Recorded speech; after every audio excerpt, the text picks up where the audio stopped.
नमस्कार मित्रों, मैं आपका मित्र दीपक तनेजा आप सभी का स्वागत करता हूं आपके सबसे लोकप्रिय चैनल योर कालचक्र में। मित्रों, पिछले विषय के समान आज भी हम एक और बहुत बढ़िया विषय ले रहे हैं। आदरणीय उत्तरा दीदी हमारे व्यवसाय संबंधित दशम भाव संबंधित बहुत ही बढ़िया रोचक जानकारी पुनः हमें दे रही हैं। मैं आप सभी के सहयोग से उनका स्वागत करता हूं। नमस्कार दीदी, आपका स्वागत है। जैसा कि हमने पिछले वीडियो में आपको ये भी कहा था कि राशियों की अपनी विशेषताएं तो होती हैं जो व्यक्ति के व्यापार में परिलक्षित होती हैं, और वो राशियां यदि दशम भाव पर हों तो हमें विभिन्न तरह की विशेषताएं देती हैं। अब इस एपिसोड में हम ये देखना चाहते हैं कि विभिन्न ग्रह, हम बार बार ये भी कह रहे थे कि वहां जो भी ग्रह उपस्थित होंगे उनका भी प्रभाव हमारे व्यवसाय पर पड़ता है। तो विभिन्न ग्रह दशम भाव में स्थित होकर हमारे व्यवसाय को किस प्रकार प्रभावित करते हैं, यहाँ तक कि नेपच्यून और यूरेनस भी हमें प्रभावित करते हैं। लेकिन उनके लिए हमें ये देख लेना चाहिए कि वो किस ग्रह के साथ बैठे हैं।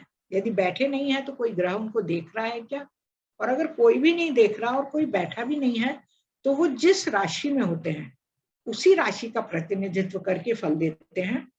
और उस ग्रह की दशा भी चलनी चाहिए, राशि स्वामी की दशा अंतर दशा में ही हर्षल या नेपच्यून अपने फल दे पाते हैं, क्योंकि ना तो उनकी कोई दशा अंतर दशा होती है ना उनके कोई नक्षत्र है, तो वे उसी स्थिति में फल दे सकते हैं। वो जिस भी राशि या ग्रह से जुड़ते हैं उसी की दशा अंतर दशा में अपने फल प्रदान करते हैं। तो इसी संदर्भ में हम दशम भाव में विभिन्न ग्रहों का अध्ययन करना चाहेंगे। सबसे पहले मैं ले रही हूँ नेपच्यून को। नेपच्यून जो है दशम भाव में हो और शुभ दृष्टि, ग्रहों पर शुभ दृष्टि या युति देखना अत्यंत आवश्यक है। तो शुभ दृष्टि या युति से संबंध हो तो व्यवसाय के लिए बहुत अच्छा है, और ऐसे व्यवसायों के लिए उत्तम है जिनमें गोपनीयता की आवश्यकता होती है, छिपाना पड़ता है, रहस्य रखना पड़ता है, और अपने आप काम करते हैं, जैसे गुप्तचर सेवा, प्रेरणादायक लेखन, गायन, कलाकार, ये सारे काम जो है नेपच्यून देता है। इसका संबंध समुद्र से भी हो सकता है। हमने देखा पिछली वीडियो में कि जल तत्व की राशियां हो, नेपच्यून वगैरह हो, तो समुद्र से रिलेटेड जहाज में जा सकता है। वो जहाज में भी गुप्तचर सेवा होती है, पनडुब्बी, सबमरीन में जा सकता है, वहां पर वो काम कर सकता है, और किसी अनोखे काम के लिए उसको सम्मान भी मिलता है। हाँ, माता पिता के लिए अवश्य वो थोड़ा सा खतरा दिखाता है नेपच्यून 10th हाउस में, क्योंकि दोनों के लिए वो मारक भाव है। माता के लिए भी सप्तम भाव है और पिता के लिए सेकंड हाउस है। तो हर अच्छे काम के हर भाव जो है हमें अच्छे फल भी प्रदान करता है, लेकिन बुरे फल से हम बच नहीं सकते। हाँ, यदि नेपच्यून पर अकारक ग्रहों की दृष्टि हो या पापग्रस्त हो तो व्यक्ति को अकारण बदनामी भी झेलनी पड़ती है या अपयश भी मिलता है। ये भी ध्यान रखना चाहिए, विशेष रूप से पापग्रस्त करने वाले ग्रह की दशा या अंतर्दशा। अब आ जाता है हर्षल या यूरेनस। यूरेनस को, इनको एक्चुअली बहुत कम लोग चर्चा में लेते हैं, मैंने सोचा इनको सबसे पहले हम ले लेते हैं ताकि लोगों को थोड़ी उत्सुकता जगेगी। तो हर्षल ग्रह जो है, यूरेनस जो है, वो स्वतंत्र विचार देता है, लेकिन कुछ संकीर्ण भी बनाता है व्यक्ति को। परंपराओं को नहीं मानता, ऐसे व्यक्ति परंपराओं की परवाह नहीं करते हैं। पर जो व्यक्ति का नेचर जो होता है वो मौलिक गुणों से युक्त होता है, ओरिजिनल थॉट्स भी उसके ओरिजिनल होते हैं। वो कुछ नया करना चाहता है, किसी की नकल नहीं करना चाहता है। तो हर्षल यदि दशम भाव में हो, शुभ दृष्टि संपन्न हो, तो नई नई खोज करता है, नई नई योजनाएं बनाता है, और नए नए साधन अपनाकर सफलता प्राप्त करता है। जैसे बुद्ध को हम देखते हैं तो बुद्ध हमें टैलेंट देता है, और हर्षल जो है आंतरिक प्रतिभा या गुण देता है, नई खोज करना, नए उत्थान या आविष्कार करना, ज्योतिष का प्रचुरता से ज्ञान देना, वैज्ञानिक प्रतिभा, सिर्फ ज्योतिष नहीं वैज्ञानिक प्रतिभा भी देता है दशम भाव में यदि हर्षल हो तो। और ये साहसी और निर्भीक ग्रह माना गया है, और परिवर्तनशील स्वभाव, किसी से डरता नहीं है, जो इसको करना है वो करवा देता है ग्रह। इसके कारण कभी कभी व्यक्ति को सरकार का या जनता का विरोध भी झेलना पड़ता है ना। लेकिन यदि वो हर्षल शुभ दृष्टि विहीन है तो फिर विपरीत और अशुभ परिणाम झेलने पड़ते हैं। अब आते हैं शनि। शनि जो है धीमी गति वाले हैं, हालांकि ये दोनों ग्रह भी बहुत धीमी गति वाले हैं, लेकिन हम शनि को प्रमुखता देते हैं और धीमी गति वाला मानते हैं। और उनको यदि दशम भाव में स्थित हो तो व्यक्ति को धीमी लेकिन स्थिर उन्नति देता है, धीरे धीरे। जल्दी जल्दी फास्ट इंप्रूवमेंट नहीं हो पाते उसके, वो जल्दी जल्दी उन्नति करते, धीरे धीरे करता है। और रुकावटें और परेशानियां उसका पीछा नहीं छोड़ती, पहले ना होएगी, रुकावट आएगी, उसके बाद ही आगे बढ़ने के चांसेस उसके बनते हैं। और यदि शनि बलवान नहीं हो राशि की दृष्टि से या दृष्टि से राशि में है, तो फिर सहायक की तरह व्यक्ति काम करता है, फिर उच्च पदों पर नहीं जा सकता। असिस्टेंट जैसे होते हैं, लेबर, छोटे से छोटा काम भी करना पड़ सकता है, असिस्टेंट बनकर किसी का भी। प्रमुख पद जो है उसको नहीं मिलते जिनमें उसको मान सम्मान मिले, किसी के अधीनस्थ होकर ही वो काम कर सकता है। इस तरह से हम इसको देखते हैं। और योग्य होते हुए भी उसको अवसर नहीं मिलते, ये भी एक है, क्योंकि हर समय रुकावटें उसका रास्ता रोकती है। यदि वो व्यापार करता है तो वो अत्यंत धीमा चलता है, सर्विस करता है तो उसमें असंतोष मिलता है। मतलब विशेष रूप से शनि की दशा या अंतरदशा चले, उसमें वो स्पष्ट रूप से परिणाम देखे जा सकते हैं। और शुभ और अशुभ दृष्टि शनि को बलवान बनाकर उन्नति या अवनति की तरफ प्रेरित करती है। यदि उसको शुभ दृष्टि किसी ग्रह की मिल जाए जो कुंडली का कारक ग्रह है, तो फिर वो उन्नति भी प्रदान करते हैं। अब आता है गुरु। गुरु को हम वैसे भी शुभ ग्रह मानते हैं, और दशम भाव में यदि वो उचित रूप से स्थापित है तो व्यक्ति को मान सम्मान तो दिलाता ही है और उच्च अधिकारियों से भी लाभ देता है। गुरु चूंकि श्रेष्ठ गुणों का और न्याय का प्रतीक भी है, हालांकि शनि भी न्याय का प्रतीक है, तो उस पर शुभ दृष्टि संपन्न यदि वो होता है तो वो न्याय के उच्च पदों पर भी स्थापित होता है, जज, न्यायाधीश। और गुरु का भी वही है कि यदि वो, क्योंकि वो भी न्याय का प्रतीक है, तो जातक जो है इन मूल्यों में विश्वास भी रखता है। ईमानदारी, सद्गुण, ये सारे भी गुण हैं जातक में कूट कूट कर भरे होते हैं, और वो सामने वालों से भी ये अपेक्षा रखता है। ईमानदारी से धन अर्जित करता है, बेईमानी नहीं करता। यदि राजनीति में जाता है तो भी, सामाजिक या आर्थिक क्षेत्र में काम करता है तब भी। और यदि उसके दृष्टि संबंध शुभ है, जिन ग्रहों से वो दृष्टि संबंध बना रहा है, तो व्यक्ति जो है जज, ट्रस्टी, यहाँ तक कि राजदूत या स्टॉक ब्रोकर, बैंकर, व्यापारी जैसे उच्च पद मिलते हैं। तो उच्च कोटि के व्यापारी जैसे अंबानी और ये सब जो है बड़े बड़े। हाँ, यदि पापग्रस्त होता है गुरु, को शुभ दृष्टि नहीं मिली रहती है, कमजोर भी होता है, तो फिर वो सहायक पदों पर ही काम कर पाता है। बैंकों में काम कर लिए, न्यायालयों में काम कर लिए, इस तरह के कैशियर के काम कर लिए, इस तरह के सहायक या परामर्शदाता के रूप में काम करते हैं, असिस्टेंट, ये जो बन जाते हैं कई बार, पर्सनल सेक्रेटरी वगैरह, इस तरह के। अब मंगल आता है कि यदि मंगल दशम भाव में स्थापित हो और शुभ दृष्टि संबंध हो, तो व्यक्ति को कार्य करने की ऊर्जा देता है, हिम्मत देता है। वो बड़े बड़े निर्णय लेने में बिल्कुल संकोच नहीं करता, हिम्मत भी देता है, साहस भी देता है, और एक्टिवेशन की पावर भी बहुत रहती है। क्रियात्मक, करवाना, केवल बातें नहीं करना, करवाने में विश्वास रखता है। किसी भी व्यवसाय करे चाहे नौकरी करे, उसमें निपुण साबित होता है। यदि वो आर्मी में जाता है तो भी सफल रहता है, पुलिस में काम करता है तो भी सफल रहता है, अच्छी तरह से नियम पूर्वक काम करता है। यदि चर राशि में हो मंगल, तो व्यक्ति को जोखिम भरे काम करने की भी प्रेरणा देता है, जिनमें रिस्क रहता है, रिस्क फैक्टर रहता है। और अग्नि तत्व की राशियों में लोहे से जुड़े हुए काम, तेज धार वाले हथियारों से काम करने की प्रेरणा देता है।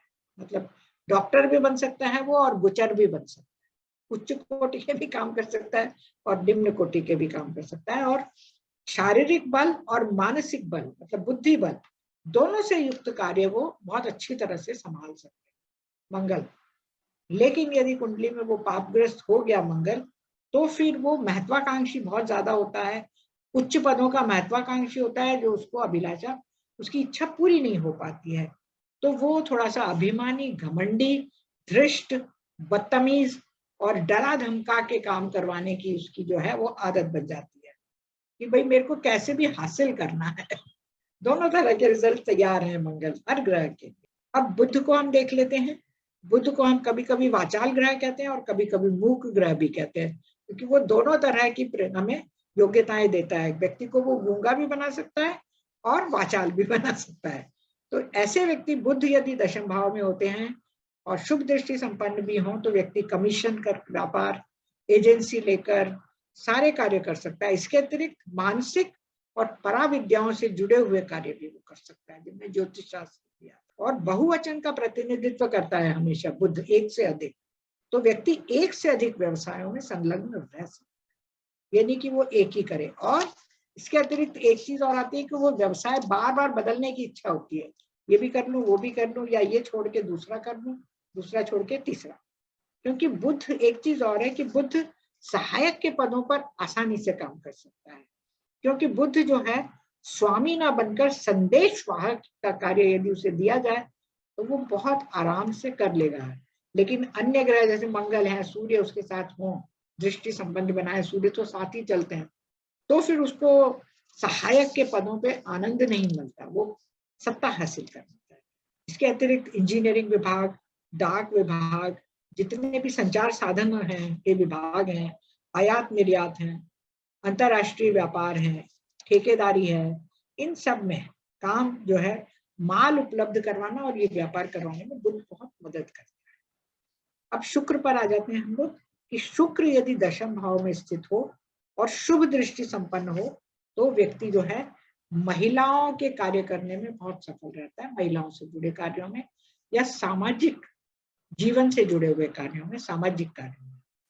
कलाकार बन सकता है वो, उच्च कोटि का अच्छा वाद्य यंत्र बजाने का एक्सपर्ट हो सकता है और खुश मिजाज रहता है, प्रसन्नता देता है, हास परिहास करने वाला, हंसी मजाक करने वाला व्यक्ति है और अपने स्वभाव से अत्यंत लोकप्रिय माना गया है। शुभ दृष्टि संपन्न होना चाहिए शुक्र।